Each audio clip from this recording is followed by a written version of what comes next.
Good morning mga kabombo. Subo makaupod naton ang mabtik naton nga hepo 2 sang IPHO South Cotabato, Eldon Hanserami. Sir, good morning. Good morning, Bombo Mira. Good morning man sa atong mga tagapalamati sa Bombo Radio Philippines. And good morning sa tanang mga South Cotabateños. Okay, so balaan ko gid nga ongoing ang aton nga mass vaccination when it comes sa measles rubella vaccine. Kag unahon ta siguro no kung ano ang official statement man sang IPHO South Cotabato sa natabo bala nga insidente sa area sang Sultan Kudarat kung sa diin napatay ang isa ka babayi nga bata ka 2-year-old kag allegedly ginaangot ang iya nga kamatayon sa nasambit nga vaccine. So, actually, just as with the statement man sang Provincial Health Office ng Sultan Kudarat and even the Municipal Health Office of Palimbang, no, we sympathize with the family, no, ang bugos hindi lamang ang sa bugos sa South Cotabato but the entire Region 12, no, naga-sympathize gid sa sa pamilya sang hindi naton gusto nga matabo ato kag hindi man naton that is not the goal of what we are doing right now, no. So what we are doing right now is we are giving protection para sa aton nga mga kabataan, and we continue to reiterate nga ang bakuna kontra tigdas or ang measles vaccine nato is safe and effective, no. Ang we know nga ginalink gina siya dayon nila sa vaccine or may mga tawo gid nga mag-try gid nga pangguba sang aton nga efforts towards our vaccination efforts, no. So as mentioned, the vaccines are safe. Mas madamo gihapon ang nagapati, mas damo gihapon ang nagapabakuna, ginasubmit ng ilang mga kabataan nga pabakunahan because they continue to believe and we still believe nga safe gid ang aton nga bakuna, and this is added protection, no, regardless sang aton nga regardless sang vaccination status ang aton nga mga kabataan, no. So ginatagaan gihapon naton basta sulod sa aton nga eligible population 6 to 59 months old, no, ginatagaan naton sang dugang nga proteksyon pinaagi sang paghatag sang MMR vaccine. And also we want to reiterate as well nga kung bago kita mag-share, no, sa mga information man nga aton nga makita sa Facebook, hindi tanan nga information nga ara sa social media, no, na matuod or tama ang impormasyon ina. So let us verify first with official sources or sa aton yung mga trusted sources pareho sa aton nga Department of Health, sa aton nga World Health Organization, and even ang aton nga mga trusted health workers sa aton nga communities. Okay, so kamusta diri ang aton nga ongoing nga vaccination sa South Cotabato? So pila ang target naton nga mabakunahan diri, Sir Eldon? For this MRCA or for this Ligtas Tigdas campaign, may ara kita target nga 99,520 6 to 59 months old children, no? So 99,520 out of that target, as of Friday morning, ang aton nga nabakunahan is we are at 63% or around 66,000 if I am not mistaken, no? 63,164 na ka mga kabataan ang nabakunahan. So that equates to 63.5% sa aton nga target, no. Medyo malayo pa ini sa aton nga gina-target, sa target man sa ato para sa aton sang national, no. We are targeting 95% of the projected eligible population of 6 to 59 months old. So that's 99,520, 95% sina ang aton nga target. Medyo malayo-layo pa kita, but we are already on the last leg, kumbaga the last week na sa aton nga vaccination nga campaign rather. So subong nga semana, by this Friday we will end the campaign, and hopefully we will get to the target nga gusto naton abuton na naton nga 95%. Angkot, may yara na bala sa outbreak dito sa probinsya naton? With regards to measles outbreak, hindi lang man diri sa aton nga province sa South Cotabato ang may ara sang outbreak. So actually last year madamo sa mga cases, and this is a result man nga subong nagapadayon kita, nagabakuna kita, nagahatag kita sa bakuna MRCA because last year medyo mataas ang kaso, not just for Region 12 and not just for South Cotabato but within Region 12, and even ang aton nga neighboring region which is ang BAR, mataas ang kaso. And actually hindi lang Pilipinas, hindi lang gani ato nga region. In other countries, Myanmar, Cambodia, Republic of Laos, mas mataas ang kaso nila. So kita diri conduct na kita sang supplemental immunization. We are on the phase 1 sa aton nga phase 1 ang Mindanao, no. So first kita ang nag-umpisa sa mga tuig. So January 19 until February 13. For January 2026, pag-abot sa aton man nga measles cases, medyo madamo ini ang aton nga measles cases. We have already recorded, no, around 79 suspected measles cases. 79 suspected. Out of that 79, 27 turned out confirmed ng mga measles cases. No? So, madamo. Actually, this is way more than sa kung pila ang cases natin last year. Last year, we have around only 13 confirmed cases. So, January pa lang nagdoble na ang aton nga kaso. We are at 27. So, amo na nga na padayon naton ang paghatag sang bakuna sang measles, no, kay para matagaan sang dugang protection pagin ang aton nga mga kabataan. For I've encountered mga questions man, no, while scanning man sa aton nga social media, tagaan ba naton bago lang man sila natagaan, nakaduha na sila ka dose sang bakuna, tagaan pa ba gihapon sila?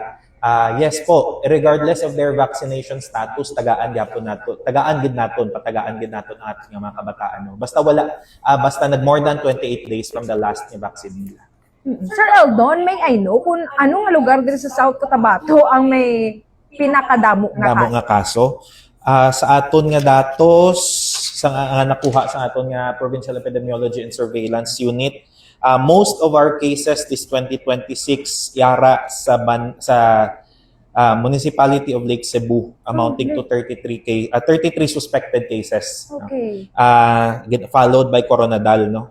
Kung sa aton nga confirmed cases, the same municipality has the most, no, nga mga confirmed cases. Sa Lake Cebu gihapon ang aton nga may pinakadamo nga confirmed nga cases, no. Okay, so sa Lake Cebu. Lake Cebu ang silingon sila Sir Eldon, local na gid sa.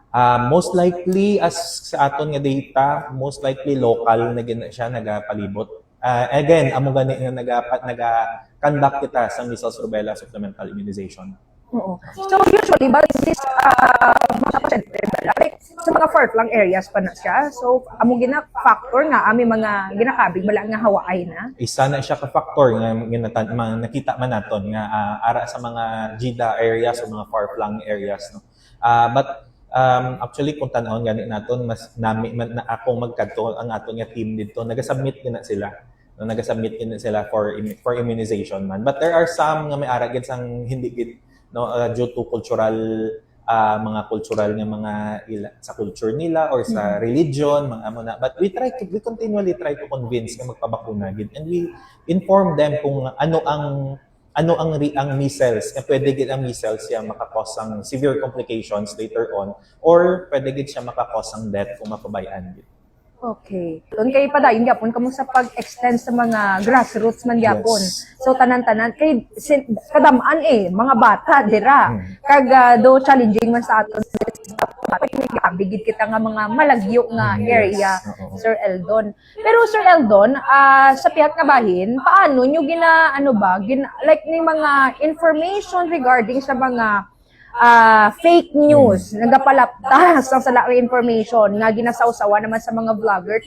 Anong ginahimo man sa IPHO South Cotabato in order to not tolerate this kind of act? Kag syempre ma-call out man yung mga nagasakay-sakay sa issue. Ang mabudlay abis na bumira is wala sang regulating body when it comes to our vloggers, no. So hindi naton medyo mabudlay nga i-regulate ang ilang content no nga gina-share, but we fight disinformation, we fight misinformation with the right information.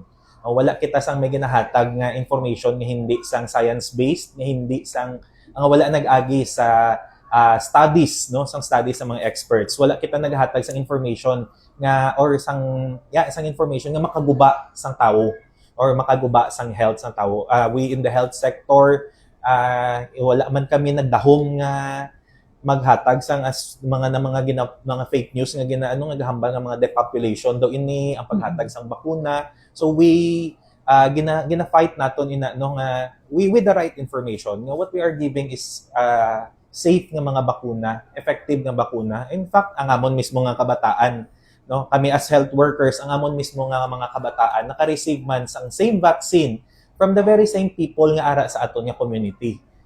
Ako mismo, this is my personal testimony para sa akon nga duha ka gagmay nga mga bata, no. Tanan nila nga mga bakuna, health center tanan ina sila kay mahal man ang private nga mga vaccine. So ara man kami mismo nga mga health workers, kami mismo we are living testaments man no sa aton nga mga bakuna nga from our community mismo. So we fight ang misinformation, we fight disinformation with the right information. Kay kami kami mismo ang among mga kabataan man nakadawat man sang the same nga bakuna nga ginahatag sa aton nga mga kabataan sa subong sa sini nga campaign. Sakto gid. Pwede taman ka pamangkuton, okay, syempre may ara kagali sa mga kabataan, Sir Eldon.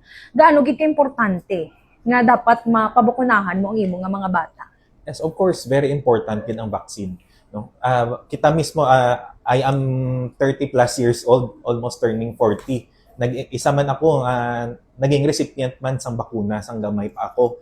Ang akon nga mga kahinablusan, since naging health worker ako, I always convince my siblings ang utod ko nga pabakunahan gid ang akong bata sang ako ng mga pakaisahan, and even within our community nga pabakunahan gid ang aton nga mga kabataan. We are we are giving protection, we are safeguarding our children from vaccine preventable diseases. Ano ini sila nga mga sakit just like polio, measles, no, rubella, ang mga sakit nga pwede mapuggan sang bakuna, no, even ang aton nga flu, no, flu and pneumonia for our elderly, no. Ginatagaan naton sila sang dugang nga proteksyon, ginatagaan naton sila, ginapakita naton ang aton nga pagpalangga sa ila, no, sa pag-submit naton sang aton nga mga kabataan sa pagpabakuna. So this is a very important step, no. Mas mahal ang gasto naton kung hospital ining mga kabataan because of these vaccine preventable diseases kaysa sa libre ang paghatag naton sa bakuna. Mas mahadlok kita sa sakit mismo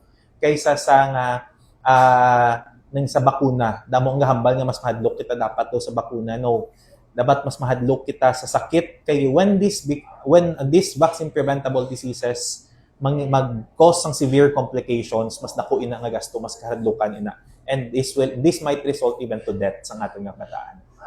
Tigdas, Sir Eldon, ano pa ang mga ginatutukan sa aton nga IPHO nga mga balatian? Kag syempre mga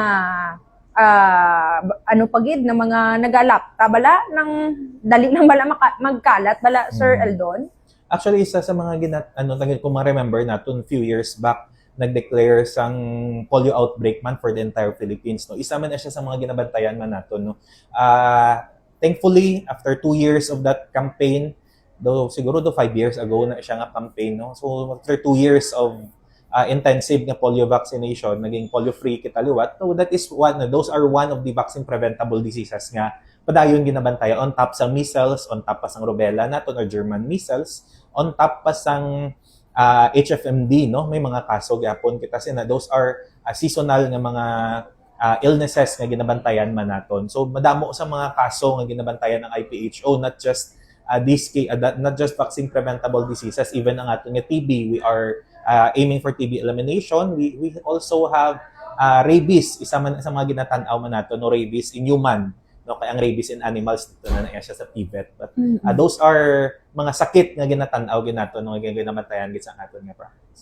Idugang ko na naman galit, Sir Eldon, like general knowledge lang naton, enough bala ang anti-venom naton kaysa nagligad may nakadtan sang banakon diri sa aton nga probinsya. Diri sa. Actually, anti-venom medyo mabudlay na siya, medyo mabudlay. Dati ang for South Cotabato may ara sang stock dati diri sa South Cotabato Provincial Hospital, but as of now I think wala sang actually ang pag-allocate abis ang antivenom is depending on the number of reported cases man, no. So siguro halong-halong na lang gid kay medyo mahal ang antivenom, medyo mahal gid siya. So we do not stock gid sang damo-damo sang antivenom. Pagkuha pa lang abis ang antivenom, it's a very tedious process and pricey gid ang antivenom. So kung ma-expire lang, masayang lang ang antivenom, no. So siguro for a call to action naman lang sa aton nga mga sa mga South Cotabateños, no, halong-halong gid kita, especially subong declared gid siya nga Naga- mating season abi subong sang Ah, cobra okay. So January to April. Oo, so mating season amo na nga Or, nagagarawas ang mga mating season lang nila or nagapangita sila pagkaon? mating season as per the That's why. mga nabasa man ako ng mga nga January to April mating season ina sang banakon. So amo na nga gagarawas sila. So amo na nga halong-halong gid kita sa mga binulan no until April. Ay amo ni ang tinggawas man sang banakon o sa mga kobra.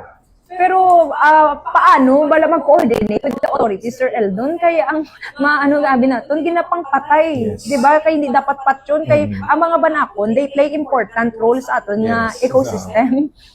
All animals man gid, they play important roles sa aton nga ecosystem. I think we can coordinate kung may ara siguro kita mga sightings. I think we can coordinate with the local veterinary kay sila man gid ang sila ang kung may mga madakpan nga mga such as these snakes nga buhi, sila man gid ang sila ang naga-keep. But I think we can coordinate directly with the local veterinary office or the municipal environmental naton kay sila man those are the agencies nga naga-handle gid. But in terms of human nga dira na nagasulod ang health. Okay. So, general statement nyo po sa lahat ng mga kabombo natin na nakikinig, especially po sa immunization po ng Tigdas. Tsaka syempre po, mga karagdagang paalala rin po sa mga taga-South Cotabato in line sa mga presensya po ng banakon or king cobra. Go ahead po. Sige po. So, once again, tuloy po ang ating measles rubella supplemental immunization activity o Ligtas Tigdas campaign. Patuloy din po kaming nananawagan sa ating mga parents, mga caregivers, mga tagabantay na kung hindi pa po napabakunahan ang inyong mga anak o ang inyong mga alagang bata, 6 to 59 months old, bigyan po natin sila, ipakita po natin yung ating pagmamahal sa ating mga anak, sa ating mga binabantayang bata sa pamamagitan ng pagbabakuna. I-submit po natin sila for vaccination. Ang ating mga measles vaccine, ginagamit po ito worldwide and hindi lamang po dito sa Pilipinas. And this has been used in our country in the Philippines for more than 50 years. So these are safe and effective vaccines na epektibo para malabanan po ang mga severe complications against measles at rubella. Okay. Maraming salamat po, Sir Eldon, and have a good day po.